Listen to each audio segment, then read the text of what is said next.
ایسا کرتے دیکھا, ایسا پڑھتے دیکھا, یہ کہاں تک درست ہے؟ تو جب آپ کے پاس علم حاصل ہو جائے تب آپ پہنچائیے, اور علم جب تک نہیں ہے تب تک آپ کچھ نہ کیجیے. یہ کام علماء کا ہے, آپ کو جھگڑنے کی ضرورت نہیں ہے. پہلے علم حاصل کیجیے. 360 بت خانے کعبہ کے گرد تھے, پھر بھی نبی صلی اللہ علیہ وسلم سے کہا گیا اقرا, اے نبی آپ پڑھیے. تو پہلے ہمارے پاس علم ہونا چاہیے. آپ علماء سے پوچھ لیجئے, اور یہ نمبر میرا ہے, میرے 6-7 گروپ میں جواب دیتا ہوں, کسی میں آپ شامل ہو جائیں گے تو مجھ سے پوچھ سکتے ہیں. جب علم ہو جائے تب آپ دعوت دیجیے, ورنہ تب تک آپ خاموش رہیے. جی انشاءاللہ. جزاک اللہ سر, بہت شکریہ. انشاءاللہ. بارک اللہ فیکم. جی اگلا سوال کس کا ہے جی؟ ہلو السلام علیکم شیخ. وعلیکم السلام ورحمۃ اللہ. جی خیریت شیخ؟ ہاں الحمدللہ, پیش کریں سوال آپ.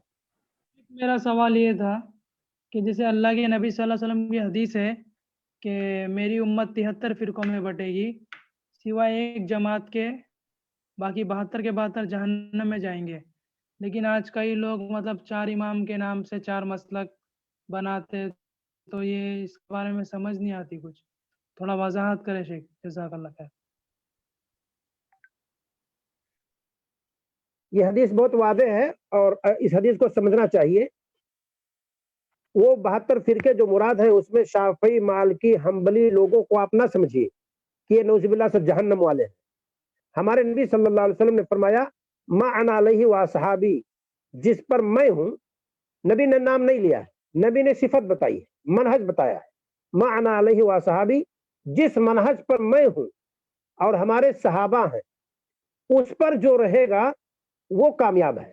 لیبل گرچہ کچھ لگا ہوا ہے, لیکن اگر وہ کتاب و سنت پر عمل کرتا ہے, گرچہ اس پر لیبل لگا ہوا حنفی المسلک, اس پر لیبل لگا ہوا حنبلی المسلک, اس پر لیبل لگا ہوا ہے مالکی المسلک, لیکن منہج نبوی ہے کہ کتاب و سنت کو بالادستی حاصل ہے, کتاب و سنت کے مطابق عمل کرتے ہیں.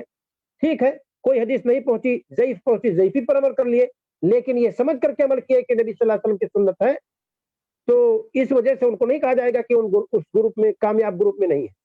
تو ہم اور آپ یہ جانیں کہ جو نبی صلی اللہ علیہ وسلم کے منہج پر رہے گا اور جو نبی کریم صلی اللہ علیہ وسلم کے بعد صحابہ جو تھے اس منہج پر رہے گا, اسی پر جو گروپ رہے وہی کامیاب ہے.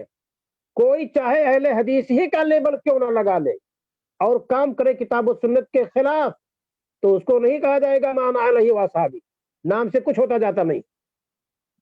پیور شراب کا ڈبہ ہے, انگوری شراب, اس پر لکھ دیجئے گھی کا ڈبہ, پیور گھی, وہ گھی ہو جائے گا؟ پتہ نہیں.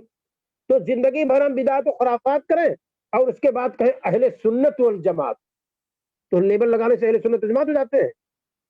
تو ما انا علیہ واصحابی ایک منہج ہے, ایک طریقہ ہے, ایک میتھڈ ہے. ہمارے نبی صلی اللہ علیہ وسلم نے فرمایا کہ جس پر میں ہوں. کس پر تھے نبی؟ وہ موطا امام مالک کی روایت ہے, ترکتو فیکم امرین, 2 چیز آپ کے بیچ میں چھوڑتا ہوں, لن تضلوا ما تمسکتم بہما کتاب اللہ و سنتی, ہرگز گمراہ نہیں ہوگے جب تک ان دونوں کو پکڑے رہو گے.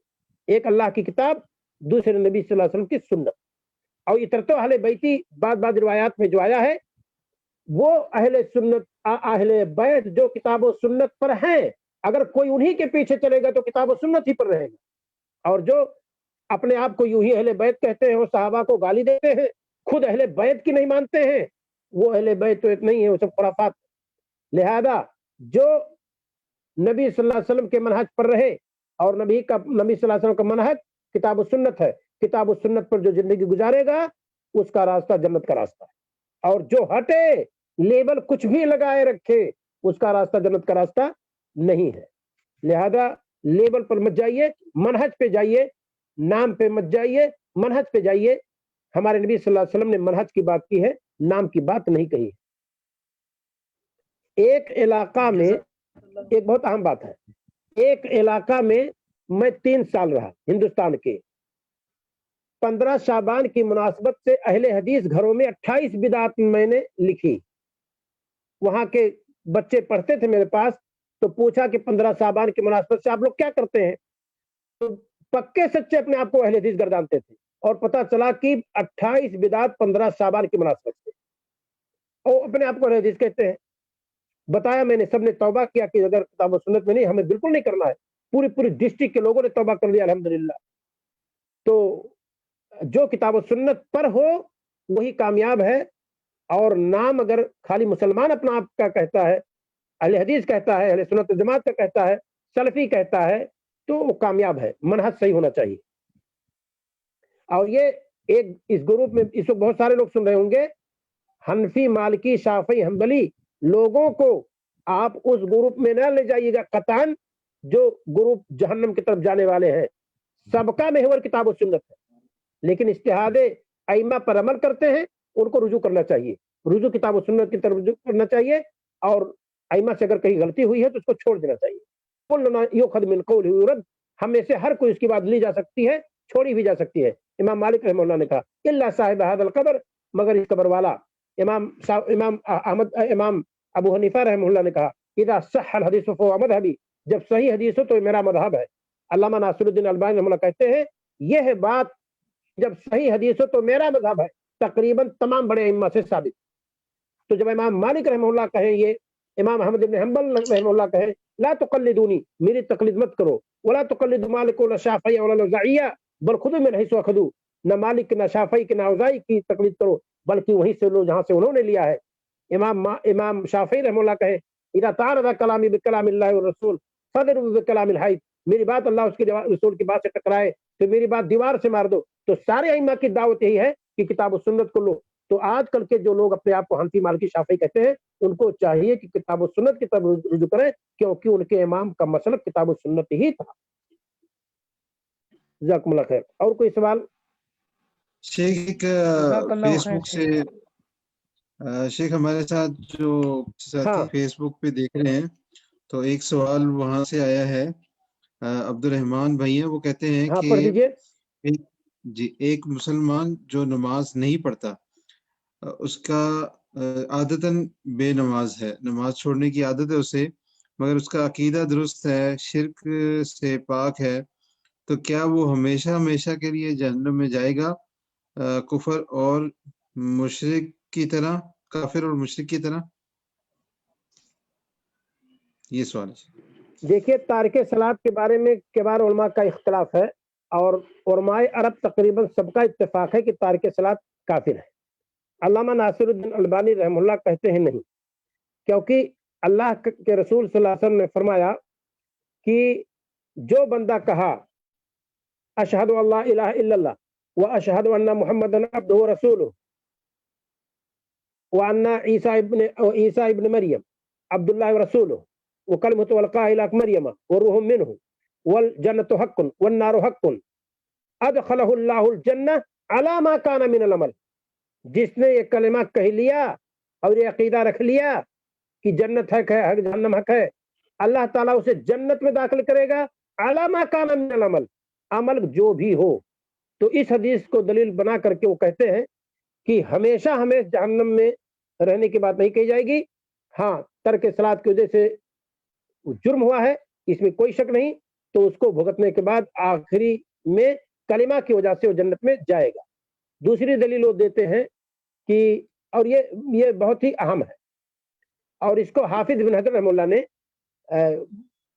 فتح الباری کے اندر شروع میں ذکر کیا کہ اعمال صلاۃ اعمال ہے کہ عقیدہ ہے. صلاۃ جو ہے, اقامت صلاۃ, یہ عمل ہے کہ عقیدہ ہے؟ کہتے ہیں عمل ہے. تو کہتے ہیں کہ عمل ایمان کے لیے صحت کی دلیل ہے کہ کمال کی دلیل ہے. یعنی عمل ایمان میں صحت ایمان کی دلیل ہے کہ صحت ایمان کی شرط ہے کہ کمال کی شرط ہے. یعنی عمل نہ رہے تو ایمان ہی نہیں ہے, کہ عمل نہ رہے تو کمال ایمان نہیں ہے. تو اسی کو مسئلے کو راجح قرار دیا ہے ابن حجر رحمہ اللہ نے کہ اگر عمل نہ رہے تو کمال ایمان نہیں ہے, عمل اگر نہ رہے تو کمال ایمان نہیں ہے. تو کہتے ہیں کہ جب صلاۃ عمل ہے تو اگر عمل میں نقص ہے تو گویا کہ کمال ایمان نہیں ہے, پورے طور پر ایمان کی نفی تو نہیں کی جائے گی. اور کہتے ہیں کہ پورے طور پر عمل نہ ہونے کی وجہ سے ایمان کی نفی یہ معتزلہ کا مسئلہ ہے, یہ اہل سنت والجماعت کا مسئلہ نہیں ہے. وہ کہتے ہیں فاسق ہوگا, اور فاسق کا مطلب کافر نہیں ہوتا ہے. اور میں اپنے ناقص علم کی روشنی میں اسی کو راجح سمجھتا ہوں کہ مخلد فی النار اسے نہ کہا جائے.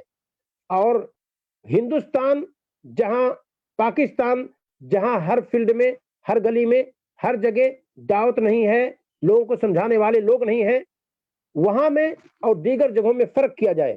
جہاں کتاب و سنت کے دروس صبح شام چل رہے ہیں, جہاں کتاب و سنت کی اہمیت بتائی جا رہی ہے, جہاں صلاۃ کی اہمیت بتائی جا رہی ہے, تو وہاں کا مسئلہ الگ رکھا جائے گا.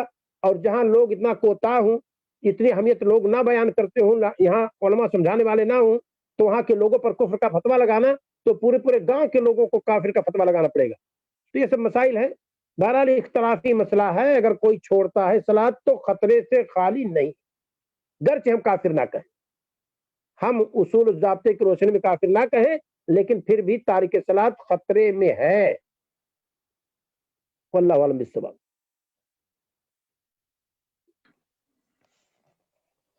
جی, اور کوئی سوال ہے یا مجلس ختم کر دیں ہم؟ السلام علیکم شیخ, ایک اور سوال ہے. جی ہاں چلیں. ہلو, السلام علیکم. وعلیکم السلام. شیخ, یہ بخاری کی حدیث ہے جو من بدل دینہ فاقتلوہ, یہ کن کے بارے میں؟ کوئی بھی ہو جو مرتد ہو اس کو قتل کرو, حدیث صحیح ہے. جی, تو یہ کون ہے مرتد؟ جو بھی اپنے دین کو بدلے, دین اسلام کو. ہاں, تو دین ایک اسلام ہی دین ہے, باقی دین کہاں.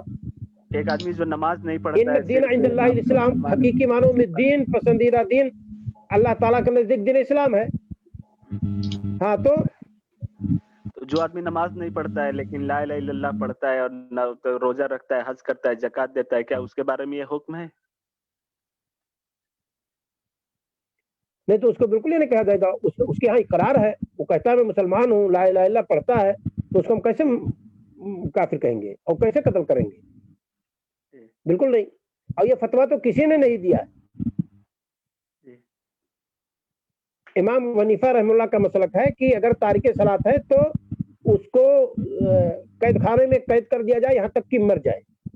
نتیجہ یہی ہے کہ مر جائے. اور تینوں ائمہ کا؟ ہاں, لیکن انہوں نے کفر کا فتویٰ نہیں لگایا. اور امام احمد ابن حنبل کا 2 فتویٰ ہے, ایک کافر ہے اور دوسرے یہ کہ قید کیا جائے یہاں تک کہ توبہ کر لے. جی, اور اس تعلق سے 3 عالموں نے کتاب لکھی ہے بہت بہتر, ابن قیم الجوزیہ رحمہ اللہ, اور محمد ابن صالح العثیمین رحمہ اللہ, اور ایک علامہ ناصر الدین البانی رحمہ اللہ. اور فتاوے بہت سارے علماء کے, ابن باز رحمہ اللہ کے فتوے ہیں, اور سارے المنجد کے فتوے ہیں, اس تعلق سے پڑھ سکتے ہیں. اور سارے لوگوں کی دلیلیں میں پڑھ کر کے, اور اس کے بعد جو مجھے سمجھ میں آیا میں نے اس کا جواب آپ لوگوں کو دیا اس تعلق سے. اور جہاں علماء میں اختلاف ہو وہاں تکفیر کا مسلک نہ اپنائے تو بہتر. خاص طور سے ہندوستان میں رہتے ہوئے جہاں کوئی کہہ دے ٹھیک ہے مسئلے مجھے کافر کہتے تو میں کافر ہوں, جہاں کوئی دباؤ نہیں ہے, یوں ہی آدمی کفر کا اعلان کر دے گا. تو وہاں فتویٰ بازی سے ڈرا جائے, دور رہا جائے, دعوت دی جائے.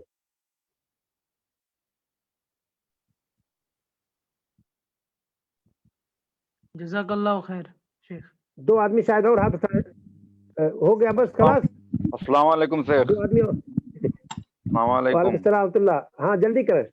شیخ محترم, یہ السلام سوال ہے ورحمۃ اللہ. جو حسن المسلم ہے, جو آن لائن یہ PDF فائل ہوتی ہے, سلسلہ اسلام 360 جو ایپ ہے, اس سے متعلق جو مطلب حدیث جو پرووائڈ کی جاتی ہے, تو یہ اوتھینٹک ہے, مستند ہے, اس سے مطلب علم حاصل کیا جا سکتا ہے؟